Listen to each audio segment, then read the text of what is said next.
आप सभी को नमस्कार। मैं एमसी हरबार हूं और आप देख रहे हैं यूट्यूब चैनल पर इंडियन कॉन्स्टिट्यूशन। आज हम संविधान के आर्टिकल 48 पर बात करेंगे। आर्टिकल 48 का दैनिक जीवन में व्यवहारिक उपयोग और उसके न्यायिक दृष्टिकोण क्या है।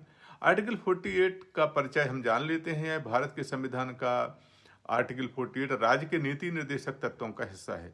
यह अनुच्छेद कृषि और पशुपालन को आधुनिक और वैज्ञानिक तरीकों से प्रोत्साहित करने की बात करता है। इसके अलावा यह गायों और बछड़ों की हत्या पर भी रोक लगाने और अन्य दुधारू और श्रम करने वाले पशुओं के संरक्षण पर भी जोर देता है। आर्टिकल 48 के संविधान में मूल शब्द क्या है, हम पहले वह भी जान लेने की कोशिश करते हैं। यह मूल शब्द है कि राज्य कृषि और पशुपालन को आधुनिक और वैज्ञानिक पद्धतियों द्वारा संगठित करने के लिए प्रयास करेगा और विशेष रूप से गायों और बछड़ों तथा अन्य दुधारू श्रमशील पशुओं की हत्या का निषेध करने का भी प्रयास करेगा। आर्टिकल 48 के संविधान में मूल शब्द क्या है?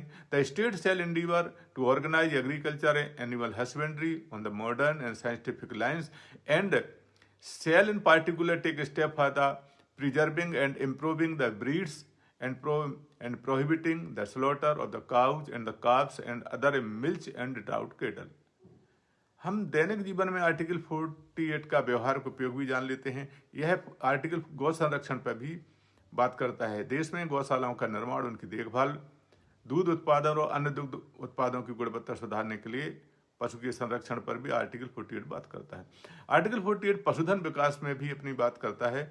वैज्ञानिक तरीकों से पशुपालन जैसे कृत्रिम गर्भाधान और उन्नत चारे का प्रयोग, कृषि और बैलों और अन्य श्रमशील पशुओं के उपयोग पर भी आर्टिकल 48 राज्य को निर्देश देता है। आर्टिकल 48 मांस उद्योग पर नियंत्रण करने के लिए राज्य को निर्देश देता है। अवैध बूचड़खानों पर रोकथाम लगाना, पशुओं के अवैध व्यापार और अत्याचार को नियंत्रित करने के लिए यह सख्त कानून लागू करने पर यह आर्टिकल राज्य को निर्देश देता है। आर्टिकल 48 पर्यावरण संरक्षण पर भी राज्य को निर्देश देता है, जैसे पशुपालन और कृषि में बेहतर प्रथाओं का उपयोग करना, पर्यावरणीय स्थिरता को बढ़ावा देना, जैविक खाद और जैविक खेतों में पशुधन की महत्वपूर्ण भूमिका अदा करने पर यह आर्टिकल राज्य को निर्देश देता है। आर्टिकल 48 पर उच्चतम न्यायालय के हम 2-3 केसों पर स्टडी करते हैं। प्रथम प्रकरण लेते हैं, यह है Mohammed Hanif Qureshi versus state of Bihar. यह 1958 का फैसला है। इस मामले में याचिकाकर्ताओं ने बिहार, उत्तर प्रदेश और मध्य प्रदेश में लागू गाय और अन्य दुधारू पशुओं की हत्या पर प्रतिबंध वाले कानूनों को चुनौती दी थी।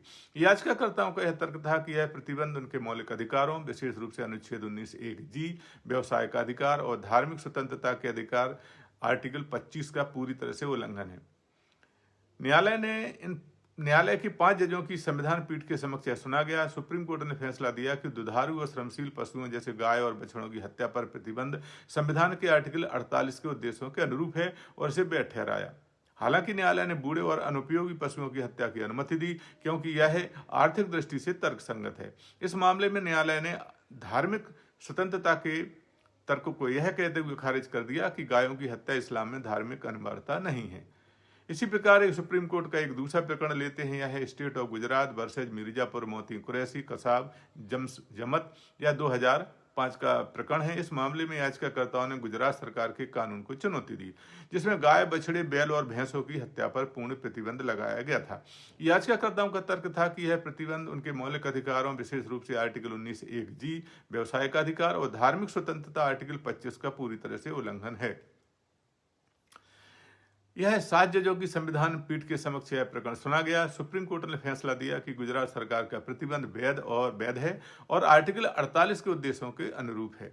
न्यायालय ने कहा कि दुधारू और श्रमशील पशुओं के संरक्षण से कृषि, पर्यावरण और आर्थिक स्थिरता में मदद मिलती है। इसके अलावा बूढ़े और अनुपयोगी गायों का संरक्षण भी समाज के हित में है। अदालत ने याचिकाकर्ताओं के मौलिक अधिकारों पर राज्य के नीति निर्देशक सिद्धांतों को प्राथमिकता दी। यह निर्णय भारत में पशु संरक्षण कानूनों को मजबूत करने में एक मील का पत्थर साबित हुआ।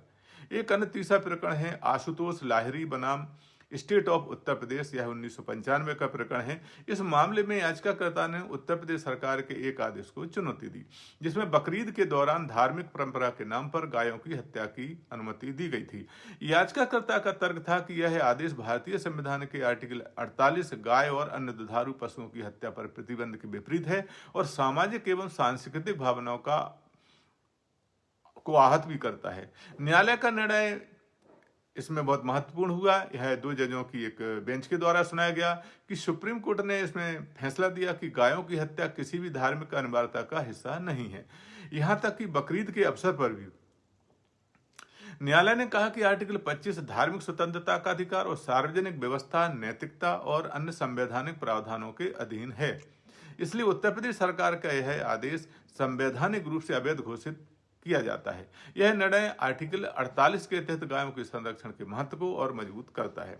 तो संक्षेप में हम आर्टिकल 48 के बारे में कह सकते हैं कि भारत में कृषि और पशुपालन के वैज्ञानिक और आधुनिक विकास को प्रोत्साहित करता है, साथ ही दुधारू और स्तनशील पशुओं के संरक्षण पर जोर देता है।